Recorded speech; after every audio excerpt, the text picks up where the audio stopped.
I'm 84 years old, and I want to tell you something most people do not understand until their body has already changed.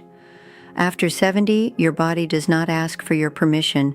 It just starts taking things: a little balance, a little speed, a little strength, a little confidence, and if you are not paying attention, one day you wake up and realize simple things are not simple anymore. Getting out of a chair feels harder. The stairs feel steeper. The floor feels less steady. Your hand does not move as fast. Your feet do not land where you thought they would. And that is when fear enters. Not all at once, quietly. But once fear enters an older body, life can shrink very fast. That is why I am talking about this today. Not to scare you, to warn you while there is still time. Because I have lived long enough to see what happens when people ignore these changes. I have seen strong men become careful in the wrong way. I have seen independent women start shuffling through their own homes like guests in their own lives. I have seen one fall turn into a cane, then a walker, then a room in a place they never thought they would live. And the worst part is this: most of these people did not think anything serious was happening. They thought they were just getting older. They thought they were just tired. They thought they would deal with it later. But later is where independence goes to die. So today, I want to tell you the 7 changes that happen after 70, whether you like it or not. And more important than that, I want to tell you what you can still do. Because yes, the body changes. But no, that does not mean you are helpless. And please stay with me all the way through, because the last 2 changes are the ones that make so many older people fall, lose confidence, and become dependent without fully understanding why. The first change is your balance starts leaving you, not in some dramatic way, not like one morning you wake up and suddenly cannot stand. No. It happens slowly, quietly. That is what makes it dangerous. You still walk, you still move around, you still tell yourself you are fine, but your body is not as steady as it used to be, and your brain starts receiving weaker signals from the systems that help keep you upright. I remember a woman named Margaret in my neighborhood, not me, another Margaret. She said one day, "I feel strange when I stand up, not dizzy exactly, just unsteady, like the floor moved before I did." That is how it begins for many people. Not pain, not some dramatic collapse, just a small loss of steadiness. And because it feels small, people ignore it. Here is the simple truth. After 70, your balance system is not as sharp as it was. Your inner ear changes. Your coordination changes. Your body does not correct itself as smoothly. That is why people who are walking confidently at 65 start reaching for walls at 73. And this is where most people make the first mistake. They think walking is enough. It is not. Walking is good, but walking alone does not train balance deeply enough. If you want to protect yourself, you must practice balance on purpose. Stand on one foot while holding the kitchen counter, 10 seconds first, then 20, then 30. Walk heel to toe down a hallway like you are walking on a line. Hold your body still and teach it not to panic, because balance is not just something you have, it is something you keep. And what you do not train after 70, you slowly surrender. The second change is your reaction time slows down. This one is frightening because you do not notice it until you need it. When you are younger, something slips and your hand catches it. You lose your footing and your body corrects itself quickly. A child runs in front of you and your foot moves fast. At 70, 75, 80, the eyes may still see the problem, but the body does not answer with the same speed. That delay may be small, but in old age, small delays create big consequences. I knew a man named Frank, strong man, proud man, still driving, still doing his own errands. One day he told me, "I saw the glass falling. I knew it was falling, but my hand got there too late. I just watched it hit the floor." Now, that may sound like nothing, just a broken glass, but it was not about the glass. It was about the gap between seeing and responding. That gap gets wider after 70. And when that happens in a kitchen, it is annoying. When it happens on stairs, in traffic, or during a fall, it can change everything. So what do? You keep your body answering. Catch a softball. Play simple hand-eye games. Practice reaching quickly but safely. Use both hands. Use your brain and body together. People think older bodies only need gentleness. No, older bodies need practice. Careful practice, yes, but practice all the same, because the nervous system slows when life becomes too still, and too many older people become careful in a way that makes them weaker. Now, the third change is one almost everybody notices too late: muscle loss. This one breaks more independence than people realize. After 70, your muscles do not simply stay where they are and wait for you to use them. They shrink, they weaken, and if you are not doing something to challenge them, they disappear faster than most people believe. I have seen this happen again and again. A woman cannot open a jar. A man starts pushing off the arm of the chair just to stand up. A grandmother stops carrying groceries, not because she does not want to, but because the bags suddenly feel heavier than they used to. And little by little, a strong life becomes a dependent one. That is how it starts. Not with some grand tragedy, with little losses: a jar, a chair, a stair, a bag, a door. One of the saddest things about aging is how easy it is to call these changes normal and do nothing. Yes, I'm older. Yes, that happens. Yes, I just can't do as much. But what many people call aging is actually untrained decline. After 70, you must give your muscles a reason to stay. And no, I am not talking about becoming a bodybuilder. I am talking about simple resistance, light weights, resistance bands, chair squats, wall push-ups, lifting your own body again and again so it remembers how. 15 minutes a day can change the next 10 years of your life. That is not an exaggeration. I know a woman who started with the simplest thing: standing up from a chair 10 times every morning. That was all. No gym, no fancy program, just standing and sitting, standing and sitting. At first she was shaky. A month later she said, "I don't groan when I get up anymore." That matters. That is not vanity. That is independence. Because once your muscles weaken too far, ordinary life becomes exhausting, and exhaustion makes people sit more, and sitting more weakens muscles more, and then the cycle tightens around them. That is how people lose years, not all at once, by sitting through them. The fourth change is your bones get weaker. Now this one is cruel because you cannot feel it happening. You do not wake up one morning and say, "My bones are softer today." No, bone loss is silent. That is what makes it dangerous. You may feel completely fine. You may think your body is holding up well, and then one slip, one awkward step, one bad landing, and suddenly your whole life is split into before and after. I knew a woman named Dorothy. She stepped onto her porch one winter morning. There was a little ice. She slipped and fell. That was all. A fall thousands of younger people would have stood up from with nothing but embarrassment. Dorothy fractured her hip, and after that, nothing was simple anymore. Rehab, pain, fear, a walker, a different life. People think falls break older bodies. Sometimes weak bones are already waiting to break. That is why bone health matters so much after 70.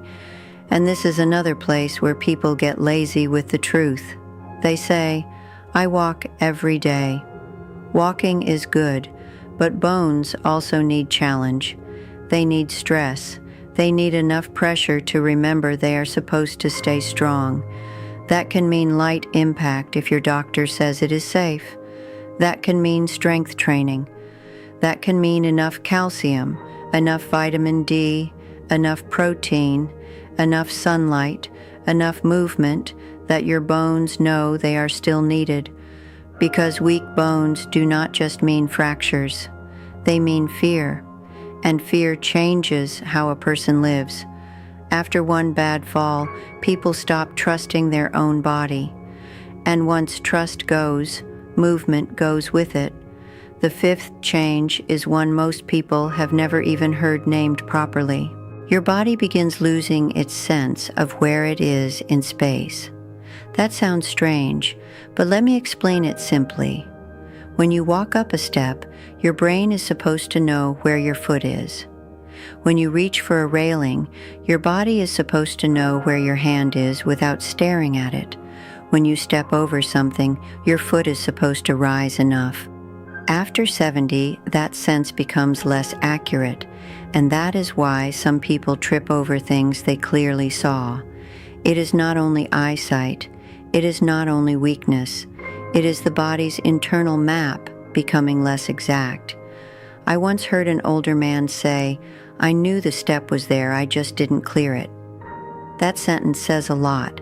He saw it, but his body did not do what his brain thought it was doing.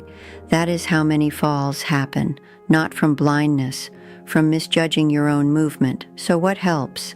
Again, training, simple, boring, life-saving training, heel-to-toe walking, standing on one foot, stepping over small objects carefully, closing your eyes and lightly touching your nose, then reaching for a chair arm or doorknob safely. You are teaching your brain to stay accurate. People laugh at these little exercises until they stop tripping. Then suddenly they respect them, and they should. Because after 70, the body is not something you can leave on automatic. You have to stay in conversation with it. The sixth change is something many older people never realize is shaping their life. Fear itself becomes physical. This one matters more than most people think.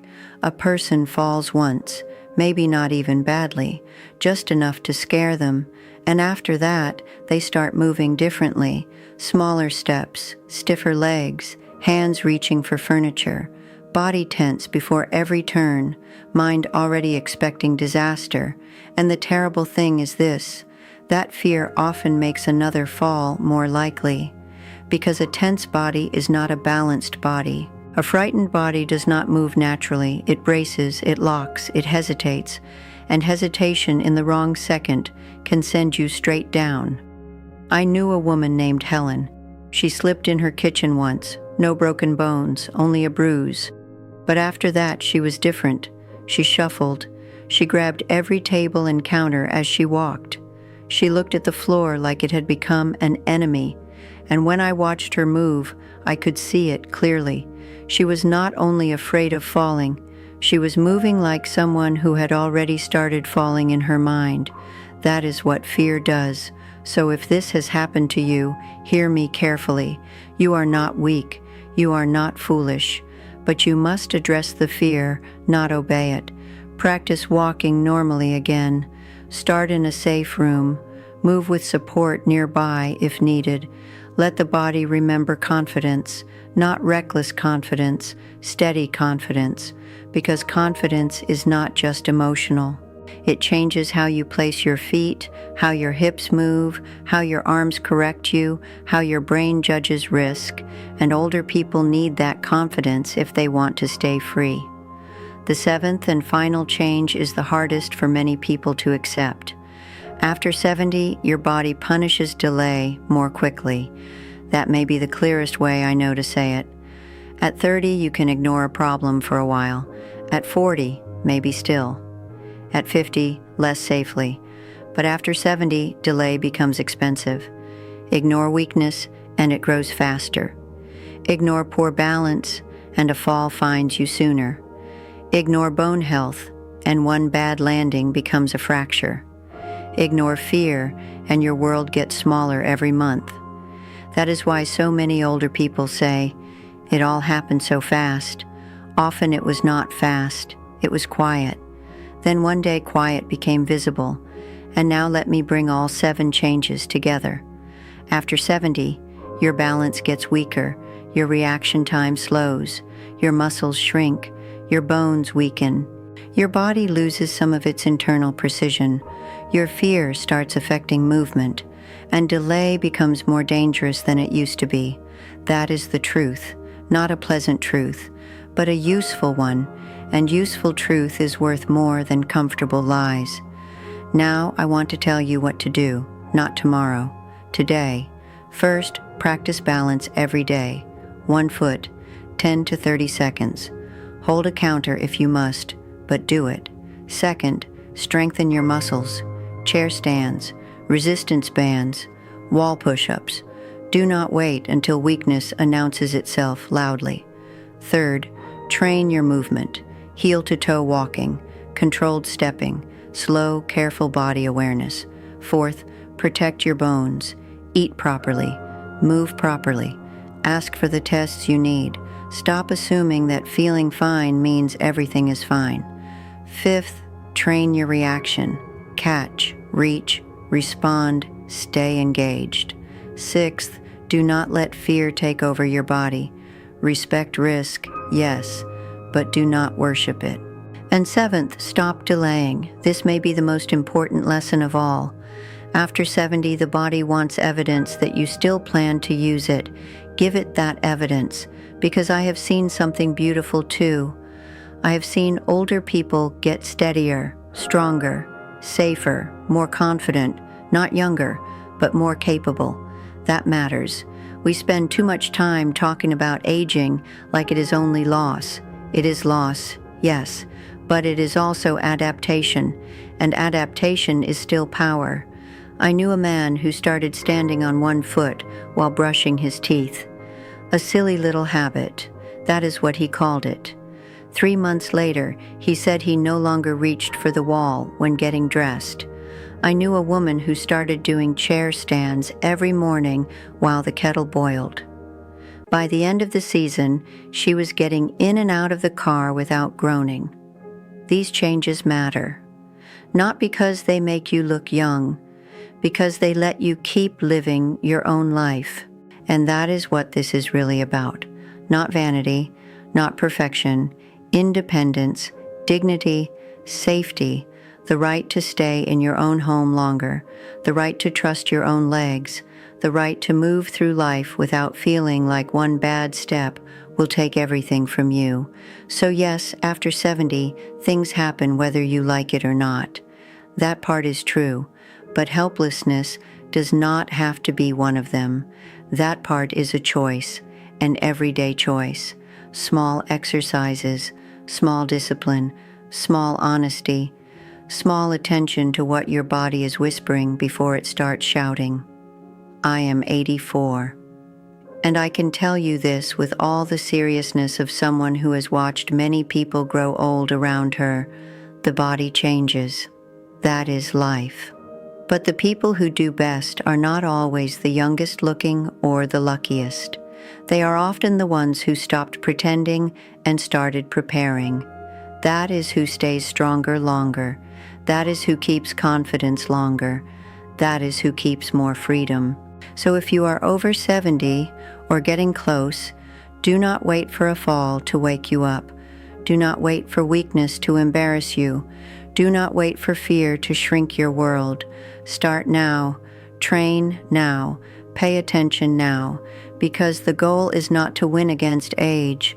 The goal is to stay yourself for as long as you can. And that is still possible. Thank you for sitting with me. Take care of your body. It has carried you a long way already. Now help it carry you a little farther.